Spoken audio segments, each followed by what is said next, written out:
What had revived within me, what had now been experienced 3 or 4 times by the being inside me, were perhaps fragments of existence removed from time. But this contemplation, though of eternity, was fleeting. Yet I felt that the pleasure it had brought my life, at rare intervals, was the only true and fruitful pleasure. And so it was to this contemplation of the essence of things that I decided to devote myself, in order to attempt to capture it. But how? By what means? I had found through experience the impossibility of attaining in the real world what lay deep inside me. That I would no more find lost time in St. Mark's Square than on my second trip to Balbec, or my return to Tonsonville to see Gilberte, and that travel, which would do no more than give me the illusion once again that these old impressions existed outside myself, in some corner of a specific place, could not be the means for which I was looking.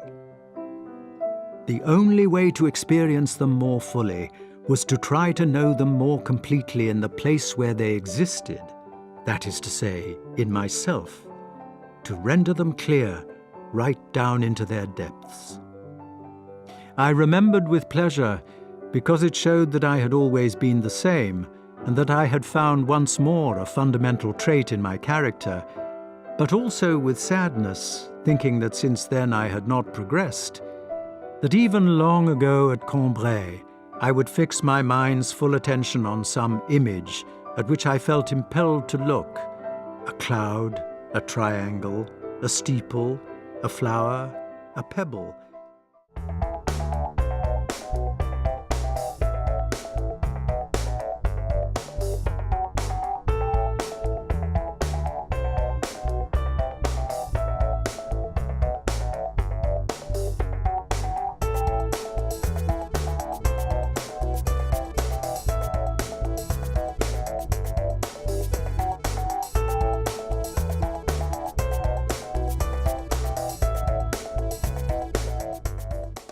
Hello, this is Mark Baer. Welcome to Conversations and Collaborations. My guest today is King Grossman. We are going to talk about the Proust experience. King's a novelist, a poet, and has recently gone through this fabulous novel. And when I heard that he had done this, I said, well, let's sit down and let's compare Proust. What we're going to cover today is both our enthusiasm for this work and how it works into our own work. Well, Proust is it just is such a transcendent, great piece of art, and it's a big book. Of course, it's 7 volumes, and it was. And I love that about the work. I don't set out to write big stories, but I tend to write big stories because that's what germinates and where the characters need to go and the depth of what I'm trying to get at needs to go. It'd be fun to find a short one someday, maybe, but I appreciate that about Proust, that he went ahead and went with that story where it needed to go. And as a result of that, we have this great opus on creativity, on injustice and writing injustice, on critique of society, on human sexuality, on transcending and making the creative something that is sacred and enlivens us, and in fact can change the world by changing ourselves through the art. And then allowing, then following up to the call of that, and therefore changing the world. And this is what I think the great opportunity for the artist is. And of course, here's Proust showing us the way. So yeah. For me, Proust is like putting on a pair of glasses that let you see the world with veneer-like clarity. Yes, thank you. It's a book that you read that his clarity and his ability to bring up the totality of his life and have access to the totality of his life and the totality of the world around his life makes us all look at our own life and makes us want to hold on to our own life. It's a totality. All these parts of our life are not only available to us again, but they're not settled in historic meaning. No. The meaning of our life changes as our book changes at the moment. As we evolve. I tend to have fixed meanings. This meant this. This was bad. This was good. Yeah. Proust shakes us out of that. Yeah. So we find our identity. Who we thought were then. We're realizing, oh no, we were a whole different character, and we were doing a whole different thing, and it had a whole different meaning than what we thought it meant. Proust wrote the book at the end of his life. Proust was a guy who wasn't. He was like a guy who was thought of to be a talker at parties. He wasn't Proust yet. That's right. People's memories of Proust changed after the book. So I've always fascinated with Zelig. So as we change our own meaning of ourselves, in life, what we do, I mean, we certainly think of Bill Cosby and O.J. differently than that. And everybody who had an encounter with either two of those guys will now see a very different view of those people that they saw. So every meeting will be tinged by a different lens. Yes. But hopefully our accomplishments, and as we get older, and whatever art we create in the present moment, and our relationships with people in the present, will fill in a world around us. Your history is always changing. Yes. When you're in the historical record, something happens and suddenly you were at the party where you weren't at the party. That's right. And that's how history is washed in. Now everybody has a memory of Proust, where in contemporary time they wouldn't have. This book lives. It breathes. Yes, it does. It lives and breathes. And I think, what kind of art does that? And that's a great question to ask. And I think Proust's art, he has his narrator. His lead character is an unnamed narrator that also is the lead character of this book. And what's so great about that, you can do that. But if you do that, you better write a character that has universal truth to it. Okay, to him, her, the character, and in this case, him in Proust's narrator. But that's what he did. And so because the narrator experiences life and questions it and has to overcome it and has to learn how to transcend his limitations and just deal with the messiness of it, Proust did so beautifully by writing this great universally resonant character. Yet it was a character that none of us are. Yeah, that's right. He's unique. Asthmatic, fussy. That's right. Very well-formed character. That's different than us. Yeah. But experiences some universal humanity. But we all saw through his eyes. Yes. And he's awful in much of the book. His behavior, especially with Albertine, he's Albertine. very if there was ever the off again, on again guy, it was him. Yeah, but we trust him as a guide. Yes. And we trust we trust him emphatically. Yes, and we we do. trust his sense of social justice and his. Yes, we do. And it's interesting how he used characters to surround himself. He stayed neutral, and the darker parts of his character he was able to give to other people. Yes. Yes. Well, and this neutral. I mean, this was the first really modernist novel. Yeah. In the sense Yes, it that was. it did not moralize these behaviors of any of his characters. Okay, it put them forward in a story, and that therefore allows the reader to become the most important character in the story, because the reader gets to filter it through the reader's lenses and determine what resonates, what doesn't. And of course, I think the reason this piece of work is still around and so alive is because it does. He wrote such a resonant work. And I'll say something else about the bigness of it. 7 volumes, thousands of pages. And it feels too short. Yes, you don't ever want it to end once you start really getting into it. In today's world of sound bites and shortening and the academia, especially with the kind of writing they're teaching in MFA schools, and some of it's great writing, don't get me wrong, but it has a bias against that.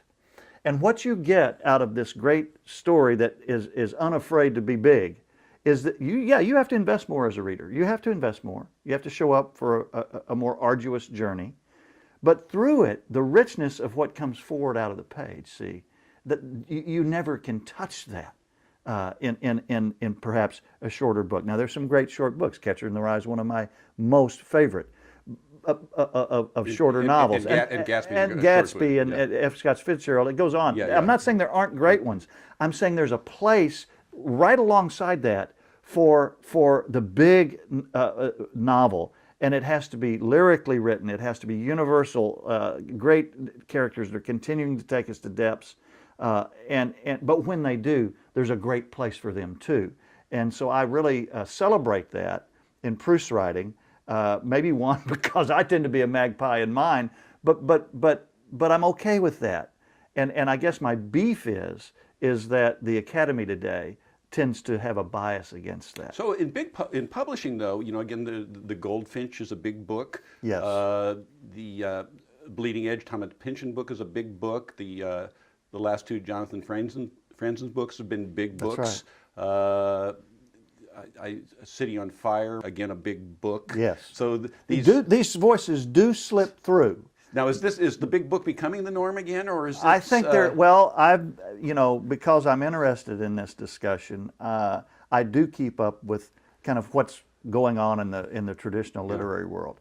I wouldn't say it's gone that far, but yes, there are readers now that are wanting a bigger read, and there's some more of them than there have been of recent past, and so I think that's a very encouraging thing. Nonetheless, those voices do slip through. There are some big books and some great writers. You've got to put David Foster Wallace in there. Yes. And so forth.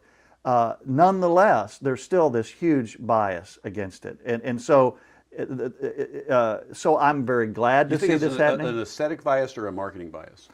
I think I think it's both. I think there's an academic clique that kind of convinces itself what form and shape to the novel of the postmodern novel is, and I think that has limitations that we need to be very careful about. And again, I want to be clear, not that there aren't great stories told inside that mode, but there's you don't want to limit art like that.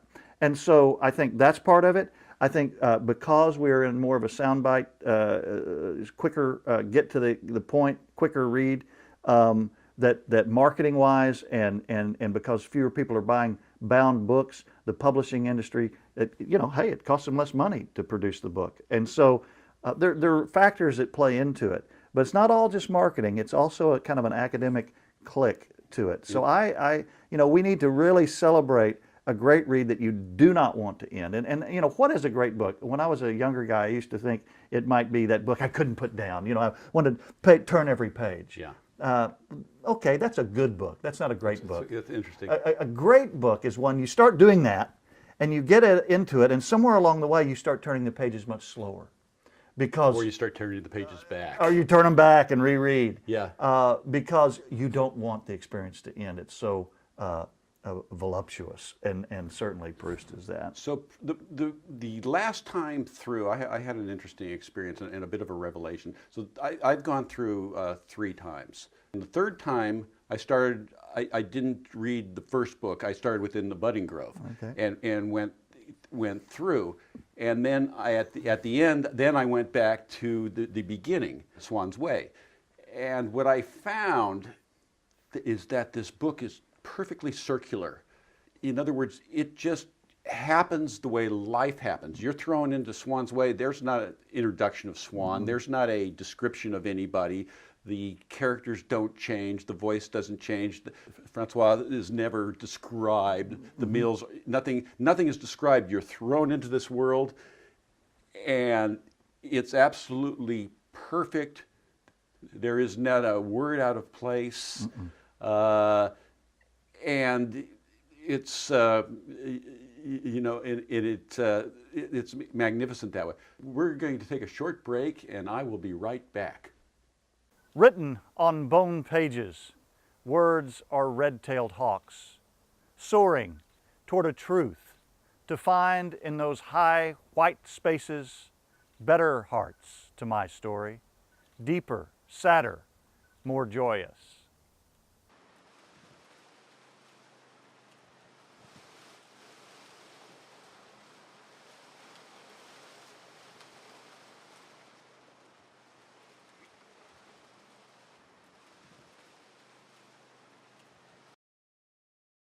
You are watching Conversations and Collaborations. For all episodes, go to markdavidbaer.com. I'm Mark Baer. Welcome back to Conversations and Collaborations. I'm with King Grossman. We're talking Proust. We're going to read a passage each. Go. Yes. So for my passage, this is a book by David Richardson, who lives here in Carmel Valley, did portraits of all the characters in the book. This is just a beautiful book, and I'm very proud to call David my friend. And this is a part from Swan's Way about the again, as he's on his walk and going past the hawthorn grove. I found the whole path throbbing with the fragrance of hawthorn blossom. The hedge resembled a series of chapels whose walls were no longer visible under the mountains of flowers that were heaped upon their altars, while beneath them the sun cast a checkered light upon the ground, as though it had just passed through a stained glass window.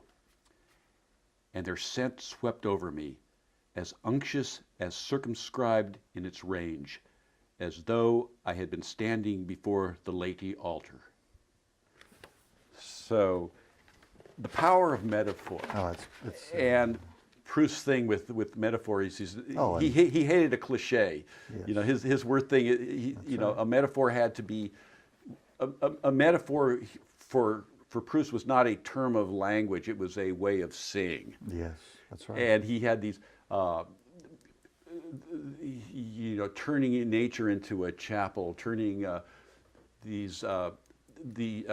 in Baalbek, remember the glass window, looking at the diners in the glass window, he turned it into an aquarium. Oh, yes. And these long extended, so where you can see like this. And as a poet, what we all desire is metaphoric vision, to see the metaphor. And why, I don't know why it's so hard to see the obvious metaphor, because once you see the metaphor, it is obvious. But to paint in metaphor, and this is what Proust did exquisitely. He's a master at Yeah. it. And, as a writer, don't be afraid of your poetry in a novel. Absolutely. Write Absolutely. a poetic novel, Yeah. which is exactly what Proust did. Yeah. He embraced it. Not only was he not afraid of it, he dove in the deep end with it. And as a result of it, we get this fabulous lyrical story, not just for the sake of the song, although I would make an argument that would be enough, because if we are really singing, if we have a song, and if the type of literature that we're taking, or any art form, puts that song in us and nurtures that song, we're going to be better human beings. We're going to be living pieces of art, living poems. So the song's enough, but he goes further than that. He makes the song count for something through his metaphor, right? And this bit about not wanting a cliche. This is very important to metaphor, I believe, as a writer. We can all learn so much from Proust's leadership on that, because yes, you use metaphor to help us understand what it means to be in part of this creation more deeply and profoundly, right, than what if you just said it straight out, okay? And so, but the metaphor has to be organic to that setting. In other words, it's a real metaphor. In what you just used, it was what was right around there. Yes. And this is what this meant to my humanity, to add to what is just literally going on around us, okay? But this is going on around us, this metaphor. And so an organic metaphor cannot be cliche. It cannot be cliche. I mean, what he just did there is he turned the nature into the sacred, Yes. and the sacred into nature. Yes. And Well, he's into writing the- scripture, right? the outside into the inside, and seeing it in front of him, because the world is full of depth and full of meaning and without metaphor, the world is pretty vague. It doesn't really mean. Well, and it takes away the sacred, see, right? Because we've got to get into the mystery. Yeah. We've got to get into the mystery, which is beyond the literal, and yet it's real, and it's just as real as what you can measure. And metaphor is a great way. Of course, he's a master. So what's your piece now? Let's Piece, go for in a tough call, picked a couple of things because for me, out of all of this book, what he says about and illustrates in the story and draws out through the story, through his concept of, which I find to be so geniusly true, that this memory comes back to us, but it's not a memory we seek to find. involuntary memory. It's an involuntary memory that finds us at the right time. Yes. And that's why, if you take life and you think of it in terms of an hourglass and our life are these grains of sand going down to the bottom, well, from that concept, though, of involuntary memory that helps you evolve as a human being, every grain of sand is just as important, right? So the one at 11 and 12 and 5, and then at 60 and 70, because those ones at 11 and 12 and 5 are going to come back and inform you through involuntary memory, okay, and therefore inspire your creativity. So on that backdrop of how Proust celebrates what can happen with involuntary memory to vitalize our creative life, this to me is the heart of this novel. And so I picked a couple of short passages. There are many of them in here. Something you mentioned earlier about just picking up Proust in kind of the middle and then going and coming back.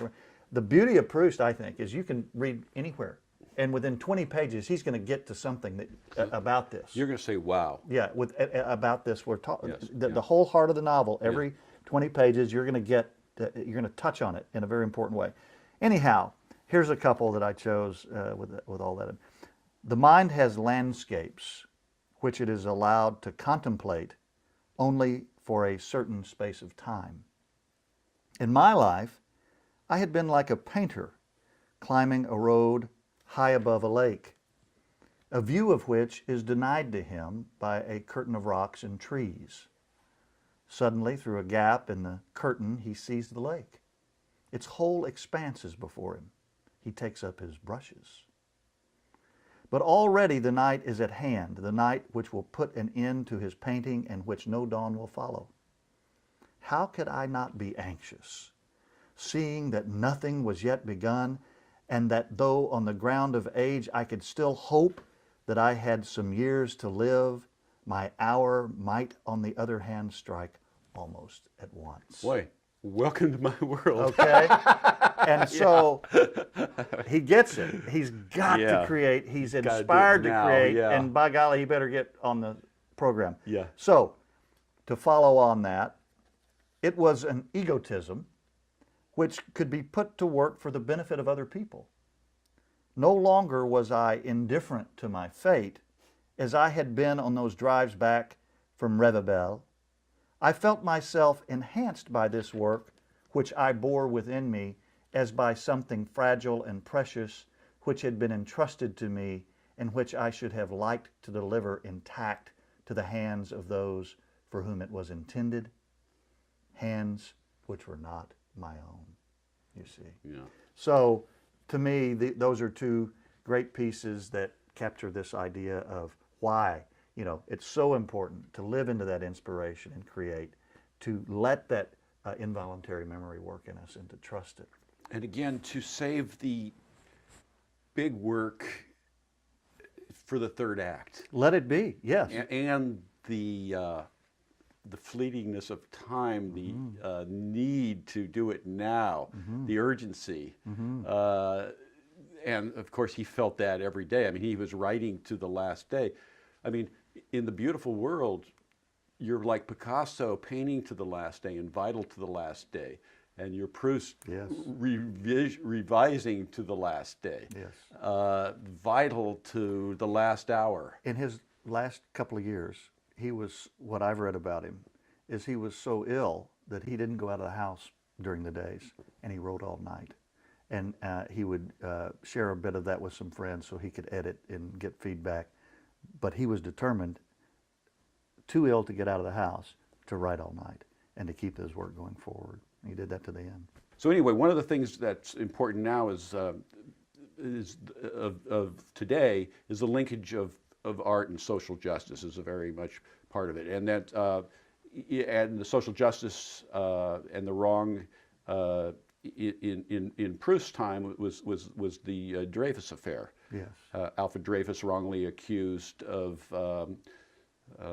espionage, sent off, and once the truth was known, it was swept under the rug because no one wanted to do it, and the anti-Semitism that followed with this, and it divided French society. Yes. Very much along class lines and economic lines and racial lines, and it's like there's nothing new under the sun. And part of your new novel, Letters to Alice, deals, you're working on multi-tracks, and you're also dealing with the poetry of the novel, the passion to write the novel, the inability to write the novel, then the ability to write the novel. But in the parallel world is the inability to have anything to do with making making a statement, making a human statement, and a social justice statement. I really appreciate this because the Dreyfus thread is a pretty significant thread of In Search of Lost Time, and yes, it's dealing with exactly what you said. It's dealing with the status quo pushing down dissent, criticism, critical thinking, which is everything what art is about. Yes. Okay, and what being, I think, a mature patriot is about.